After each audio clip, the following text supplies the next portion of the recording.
What is up, booktube? It is Monty, and today I am back again, once again, with a Friday Reads video. Now, I'm calling this a Friday Reads. It's going to go up on a Friday. You're watching this on a Friday, unless you're a patron, and then you get to watch it on a Thursday.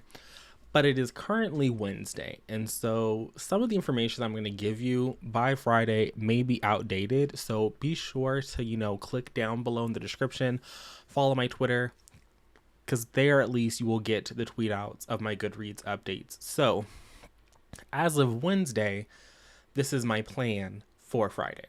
Maybe y'all didn't need to know that, but I'm trying to be a little bit transparent here. So, in the theme of transparency, I need you guys to know that I did start a vlog for the bookoplathon. And I quickly realized that one, a month-long reading vlog was going to be ass. I wasn't going to want to do it. Wasn't going to want to, I think that Lee Bardugo video just really fucked me, because now all I think about is just really massive vlogs. Don't like that idea. So what we're going to do instead is, in these Friday reads, I'm going to update you guys on the prompts that I've been reading, my progress so far, all of that fun bullshit. So I decided to roll as I go because I don't like strict TBRs and I never know how many books I'm going to read a month.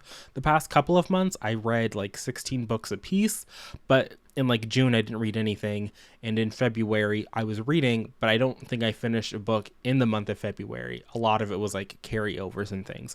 So I didn't want to give myself 3 rolls and then hit doubles 2 times. And now I have 5 books that I have to read because I know that I wasn't going to want to do that. So I've been rolling as I go. And so my first roll that I got was for the People train station. And for that, I read The Sky Blues by Robbie Couch.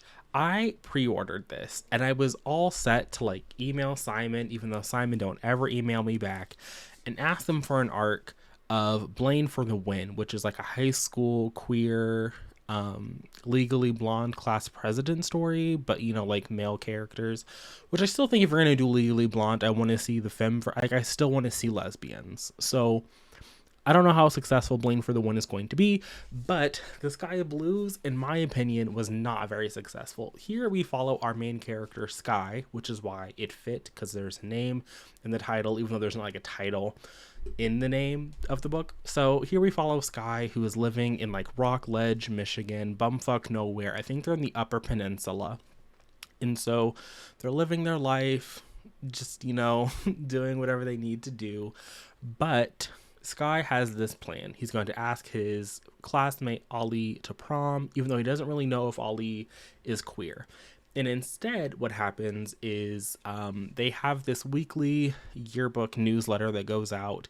And in this weekly yearbook newsletter, his plan to ask out Ollie is it's shown out to everybody. Everybody knows. They call Ollie a terrorist. They call Sky a faggot. It's a lot. It's drama ensues. And so the other half of the book, the last half of the book, is supposed to be Sky, his friend Bree, I think is her name, and Ollie teaming up, their other friend Marshall, trying to find out who sent out this blast. I found that their investigation into who sent out the blast was very passive. Things just kind of fell into place for them. And so that was weird. The book also had this whole storyline where Sky's father died in a car accident before this book starts. And after that, his mother became a born-again Christian and kicked him out of the house because he was gay. And so there was that drama that was happening. And then there was this other plot line where Sky was trying to reconnect with his dead dad's high school best friend because his dead dad called the high school best friend the bravest man he knew when he found out that that man was gay. So there was a whole lot of other tangential plots going on in addition to the main plot of trying to find out this blast. And I didn't think that any of them were well served by the narrative. The book wasn't horribly written. There were a couple of references and things that I was that's a little questionable, but I kind of allowed it. I ended up giving this 2 out of 5 stars, which I will continue to say is not a bad rating for me personally. It means the book is okay. It's fine. But I am a little nervous to pick up Blaine for the win, and I will say that it continues the trend of books being blurbed by Becky Albertalli not working out for me. My second role was to read a hyped book, and so for this I actually went to Twitter and I asked my followers, hey, here's some random emojis, let me know which emoji you guys want me to read. I'm going to read it for my Bookopoly hyped prompt. The book that ended up winning was Final Girls by Riley Sager. And so I listened to that on audio. It was kind of fortuitous because Aaron from Booked and Busy and I were going to read this because we read the Final Girls Support Group by Grady Hendrix, and neither one of us really enjoyed that book. We both thought it was kind of lackluster. But Final Girls by Riley Sager, I ended up giving 3 out of 5 stars to, and I thought that one was much better done. I just had a much better time. I think that what Final Girls by Riley Sager did better was give us actual glimpses of the best part of Final Girls was the past storyline where we got the snippets of that night at Pine Cottage that Quincy survived. That was my favorite part of the book. The present storyline definitely dragged down the rest of that book. The rest of that book was nowhere near as strong as those Pine Cottage sequences, and I think that was very evident. So I wish that we could have, I don't know if we could have gotten more, but that's what I wanted in a slashery thriller was those sequences. So Final Girls gave that to me.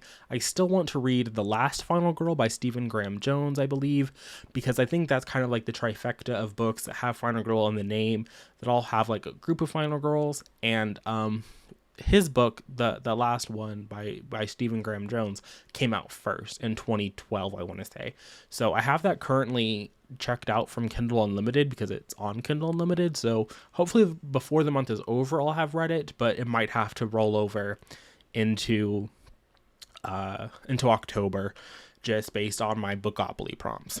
The prompt I got after hyped was actually current events. So I had to read a book pertaining to a current social event or a nonfiction. And while my library has a great selection of books, I have a nonfiction book checked out from my library actually, I do want to read some of the nonfiction that I have on my shelves. And so I went with Beyonce Information Remixing Black Feminism by Emesike Tinsley.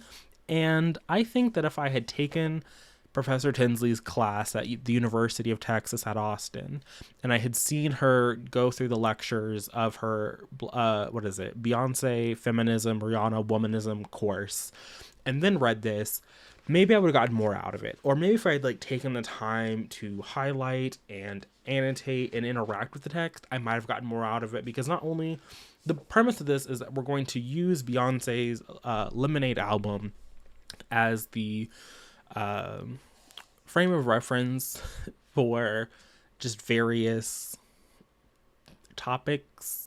I don't know. It wasn't entirely what I was expecting. And again, I didn't annotate the text, I just kind of read it. And it talks about not only the songs on Lemonade through these 3 various things that the author wants to discuss, but it also brings in other aspects of pop culture and Tinsley's own life experiences. So it's a real interesting mix of things that's going on here. Overall, I did enjoy it, but I don't think I rated it on Goodreads. I don't remember, but it's a 3-4 star read. I do enjoy it. Your mileage on this one will vary. This is where we are catching up to the present, but hopefully by Friday when you're watching it, I will have actually completed some of these things. So after I got my current event prompt, I got the Steal a Book prompt, where I had to go to another person's TBR, find a book that they're reading, and read one that they are.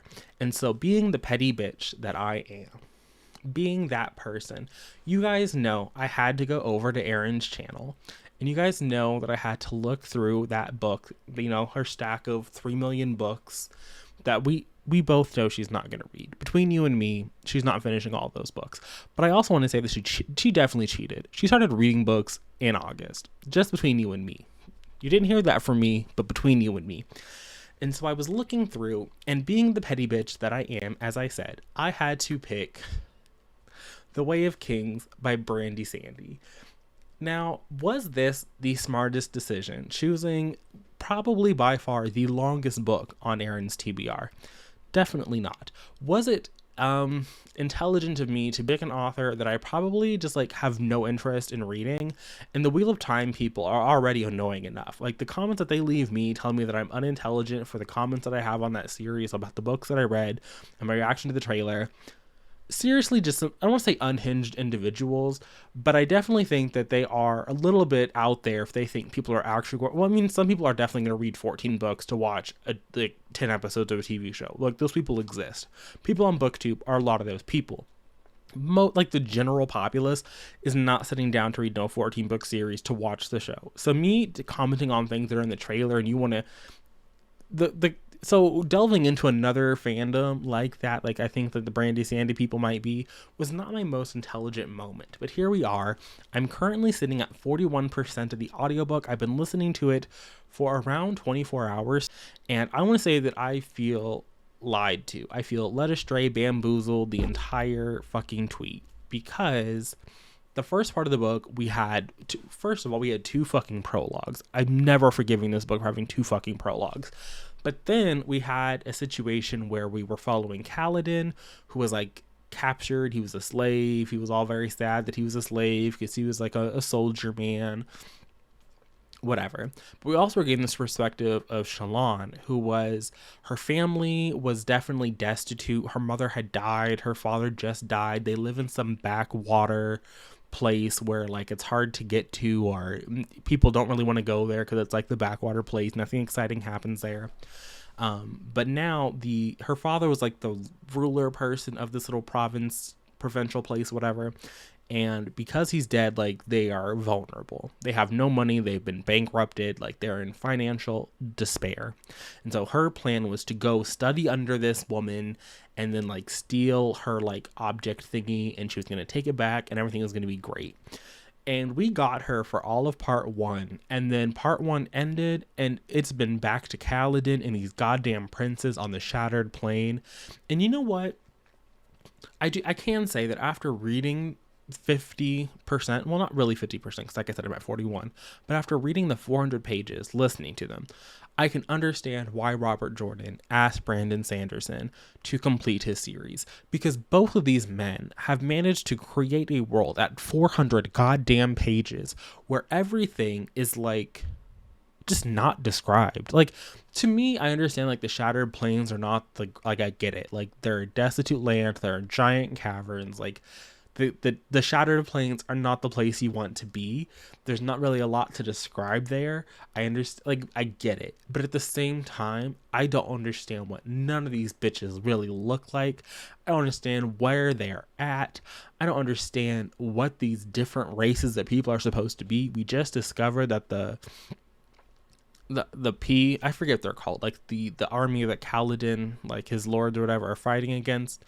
They have like shields like embedded in their skin, like they are, I don't know, usually in fantasy I just assume that everybody is human until you tell me they're not human, and these other people are clearly not human because they have like growths on their body to protect them. I mean, to be fair, like when they were leaping across these giant chasms, that was a hint. That was definitely a hint. But still, until you explicitly tell me otherwise, I'm assuming people are human. And so when they said they had a carapace, I said, what in the cockroach? So for me, Brandon, I understand like this man was the logical conclusion, but I just expected so much more from this man. Maybe that was a mistake, but I also feel like if you're going to put out a 1,000-page book as the first book in the series, then you need to like deliver. And this book definitely doesn't deliver. A lot of the scenes are very repetitive. Almost, I could tell you every Kaladin chapter without reading it, because the man had to start introducing flashback chapters for Kaladin, because all the man was doing is running back and forth with a piece of timber, doing some push-ups on the piece of timber, trying to get these little bridgemen to like come with him, and they're like, we're fucking bridgemen, no one wants to do what you're fucking doing. So like now we're getting these scenes of Kaladin training to be a fucking surgeon, and I'm just like, I don't care. I do think that like the shards, like the actual things that are what they're kind of warring over on the Shattered Plains, like it's interesting. I'll give him that. Like it's interesting because not only is it like magical, but it's also the currency, and it's also like how people like use to light because it's more like the Stormlight stuff is interesting. Like that stuff is interesting. Some of the Prince's chapters are interesting depending on which prince we're at it given a time. Could you ask me to tell you? I couldn't tell them apart just yet, but whatever. For me, it makes sense that this is the man that fucking Robert Jordan chose. So my plan for this is to finish this, hopefully, fingers crossed, tomorrow. I'm at 41%. I think I can do it. I think it's definitely doable. We'll see. We'll get back to that. And because so when I start the book for the current role, so like my current role right now was steal a book. So when I started that and I was into it and we were grooving along, I decided that I'm going to roll for the next book because I don't think I'm going to be reading The Way of Kings for the rest of September. And so the book that the prompt I got next was a book with mental health / disability representation. And this one I do feel like I'm kind of cheating, so I'm going to be very upfront about it. And I decided that I needed to sneak in my book club book, Yolk by Mary H.K. Choi. And I feel like I'm cheating because one, I've read this. I'm gonna read it again, but like I do think that if I hadn't had this as my book club book, it would have made sense for me to go out in search of a book that has this representation that I haven't read to sort of broaden my horizons here. But again, because I'm doing this all month long, I don't know, like I wanted to squeeze this in. So I found a way for it to squeeze in. I'm going with it. We're just going to do it because our main character has an eating disorder. But I also don't think that that's going to take me all the way through the weekend. Even if The Way of King takes me till Friday, I don't think I'm going to take me all weekend to read Yolk because this weekend, looking forward, I don't think I'm going to roll for what I'm going to read after Yolk just yet because I also need to read Firefly Lane for the patrons. I asked them what they wanted me to read for their exclusive vlog. So if you want to know my thoughts on Firefly Lane, you can join the Patreon. It's $3 a month. And I'll be reading this. This is about two friends who like fell apart, coming back together. There was a Netflix show. Katherine Heigl was in it. I almost watched for Katherine Heigl. I did actually watch the pilot for Katherine Heigl. But I'm going to read this, see what I think. And then hopefully by Monday, I will have finished everything. And by everything, I mean The Way of Kings, Yolk, and Firefly Lane. So that I can start fresh on Monday with some new roles. So that's what I've been reading. If you're participating in the bookoplathon, let me know. I hope that you are having a good reading month. I am not complaining too much. Like The Way of Kings is long and it feels long. Definitely overwritten, but it's not terrible. Like it's not going to get a 1 star. So I don't think, I mean, there's 49% to go. So anything is 59. I can't do math, but I'm going to go. Let me know down below what you're up to, how your reading week is going, what you plan to read next.